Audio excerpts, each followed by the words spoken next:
The last two grains I'll be talking about that are available in a lot of your bulk food sections are farro and also kamut.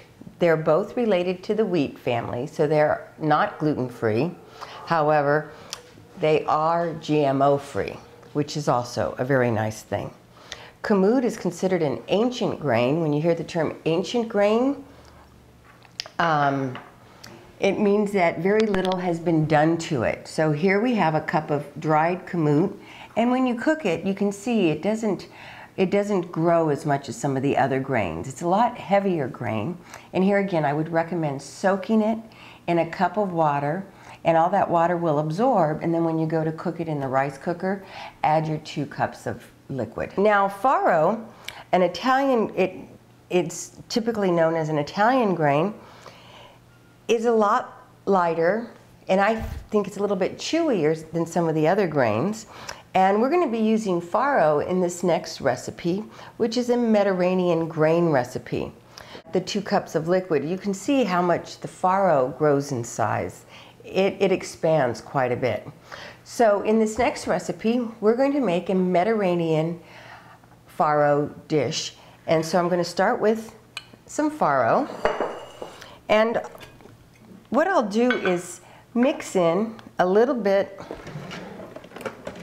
of olives and some sun-kissed tomatoes that have been marinated in some extra virgin olive oil. I'm going to use about a tablespoon to 2 tablespoons of chopped up olives and about the same, a tablespoon to 2 tablespoons of sun-kissed tomatoes.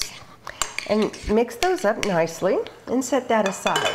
I'm going to make a quick and easy pesto. I'm going to start out with some California walnuts.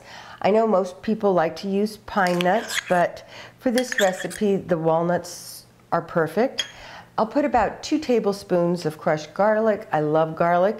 If you like garlic, you can always add some more. I also have some basil I'm going to squeeze in here. And then I'm just going to cover all the ingredients with a little bit of the extra virgin olive oil.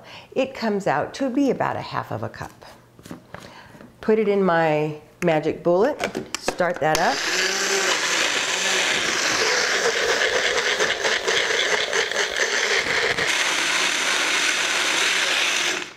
There we go. Very easy. Now, what I like to do is to get a nice dish with high sides on it and do a little bit of a layering.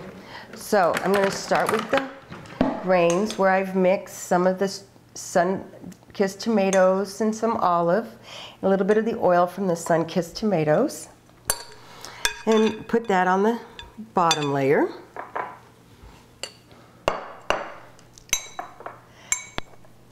Next layer will be a little bit of the pesto over that.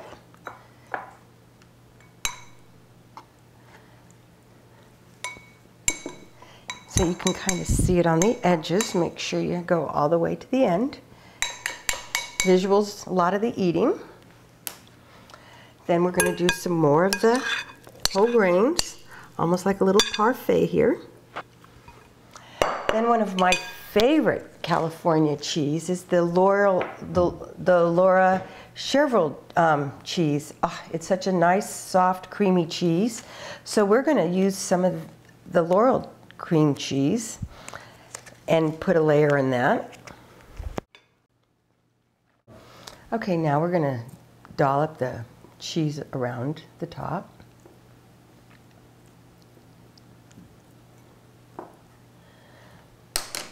And then top it off with some more of the grains.